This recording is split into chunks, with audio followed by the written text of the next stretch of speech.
છેલ્લા 2 દિવસથી હળહળતો પ્રશ્ન ઊભો થયો છે કે લીલી પરિક્રમા થશે કે નહીં, લીલી પરિક્રમા થશે કે નહીં, તે માટે થઈ મહેશગીરી બાપુએ આપી છે મોટી માહિતી, જે તમે જોઈ લો।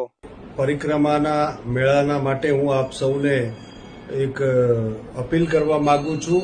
અત્યારે જે વાતાવરણ છે જૂનાગઢના અંદર અને ગુજરાત આખામાં, એ થોડું તોફાનભર્યું વાતાવરણ પણ બની શકે છે। વરસાદની આગાહીઓ પણ ખૂબ થઈ છે, એટલે સરકારી તંત્ર સાથે જ્યારે વાત થઈ તો સરકારી તંત્રને અમે કીધું કે ગમે તેવા કપરા કાળમાં પણ પરિક્રમા તો થઈ જ છે, પણ આ પરિસ્થિતિને જોતા એનું સ્વરૂપ કેવું રાખવું એ આપ નક્કી કરજો।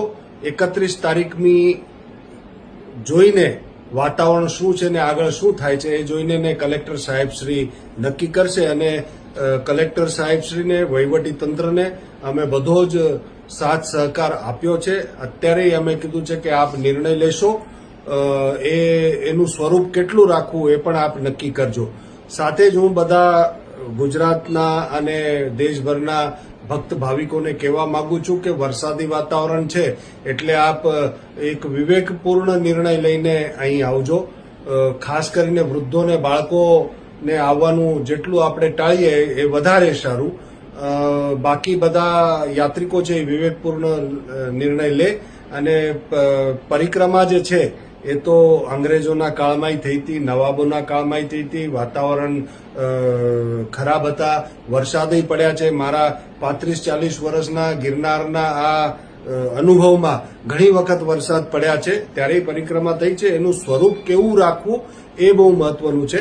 આમાં વહીવટી તંત્ર, જંગલ ખાતું બધા જ તનતોડ મહેનત કરી રહ્યા છે, એમાં કોઈ શંકાને સ્થાન નથી। પોલીસ પણ ખૂબ આમાં પોતાનું ઉપયોગ અને બળ વાપરી રહી છે, જેથી કરીને કોઈ પણ અસુરક્ષા ન થાય, બધા એની સુરક્ષા જળવાઈ રહે એના માટે મહેનત ચાલુ છે। પણ હું બધાને અપીલ કરીશ કે વિવેકપૂર્ણ નિર્ણય લેજો અને આ મેળાને સારી રીતે સંપન્ન કરીએ। એના માટે અન્ન ક્ષેત્ર પણ મહેનત કરી રહ્યા છે, પણ અત્યારે ગાડીઓ જ આવી ખૂબ અઘરી છે અન્ન ક્ષેત્રની અંદર, કેમ કે ગાડીઓ ફસાઈ રહી છે કાદવ કીચડના લીધે। તો કદાચ એવું બને કે આપ અહીંયા આવો ને અભાવ દેખાય તો એ અભાવ પ્રકૃતિના લીધે છે, એ ખાસ યાદ રાખવું।